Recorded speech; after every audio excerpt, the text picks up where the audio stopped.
Hey there, and welcome to Kodesh Intentions. Good to see you again. I know I've been gone lately. So today we're going to continue our series on the imitation of Christ. This is chapter 13, Resisting Temptation. Not a topic we like to think about, but an important topic nonetheless. We're all tempted daily. So let's get to it. So long as we live in this world, we cannot escape suffering and temptation.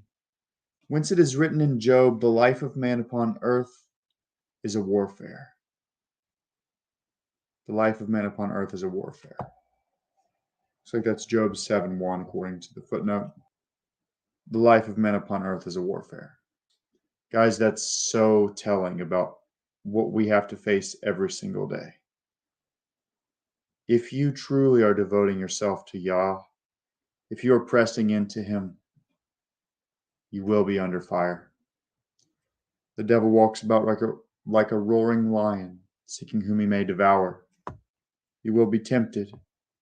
You will be attacked, spiritually especially, sometimes physically. Everyone, therefore, must guard against temptation and must watch in prayer lest the devil, who never sleeps but goes about seeking whom he may devour, find occasion to deceive him. No one is so perfect or so holy, but he is sometimes tempted. Man cannot be altogether free from temptation. My friends, while we are in the flesh, we will face temptation. It is inevitable. Yes, you can master an area in your life, but you still have to be on guard for that, or temptations will sneak in, and giving in to those will be sin. We must always be alert.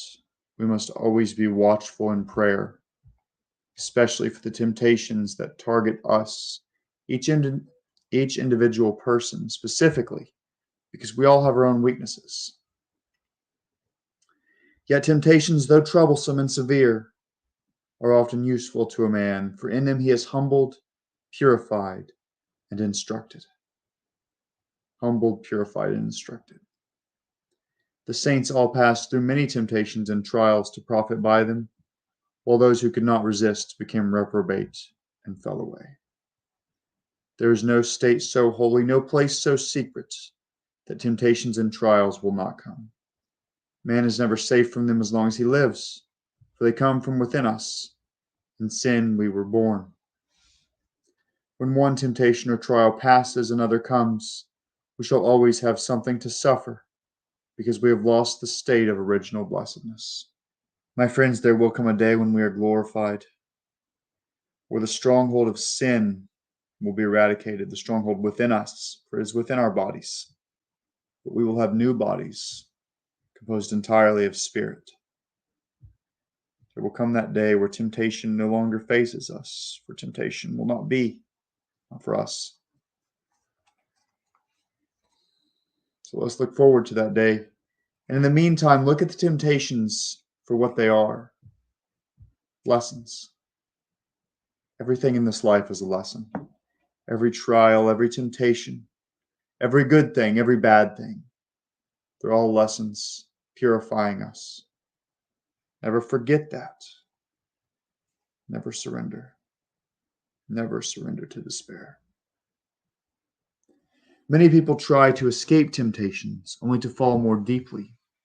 We cannot conquer simply by fleeing, but by patience and true humility, we become stronger than all our enemies. The man who only shuns temptations outwardly and does not uproot them will make little progress. Indeed, they will quickly return more violent than before. It reminds me of the story that the Messiah, Yeshua, gave in the Gospels about when a man has a demon that goes out from him.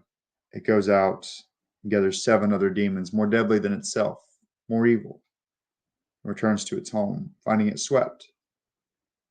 It enters back in. And the state of that man is worse than at the beginning. See, that man did not replace the spirit that was within him.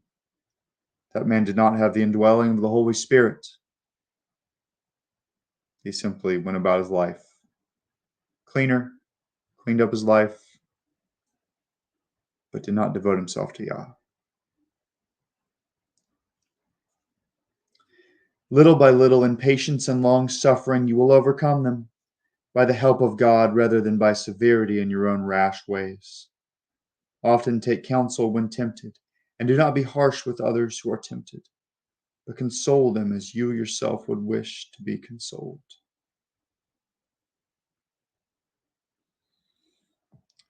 Do not see the splinter in your brother's eye while you have the plank in your own. If you struggle with temptation, do not look down on him for struggling with that same temptation, whether you have conquered it or not.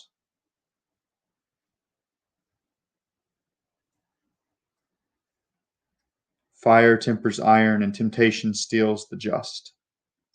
Often we do not know what we can stand, but temptation shows us what we are. Above all, we must be especially alert against the beginnings of temptation, for the enemy is more easily conquered if he is refused admittance to the mind and is met beyond the threshold where he knocks. Someone has said very aptly, resist the beginnings. Remedies come too late, when by long delay the evil has gained strength. First, a mere thought comes to mind, then strong imagination, followed by pleasure, evil delight, and consent. So the thought of the temptation, the thought of whatever the sinful thing is comes to mind, and you don't fight it. Then imagination comes in. You see the images in your mind. Still not fighting. What happens? Because of the sinful nature of your flesh, you enjoy it. You delight in it, and you give consent to it. Thus, because he has not resisted in the beginning, Satan gains full entry. And the longer a man delays in resisting, so much the weaker does he become each day, while the strength of the enemy grows against him.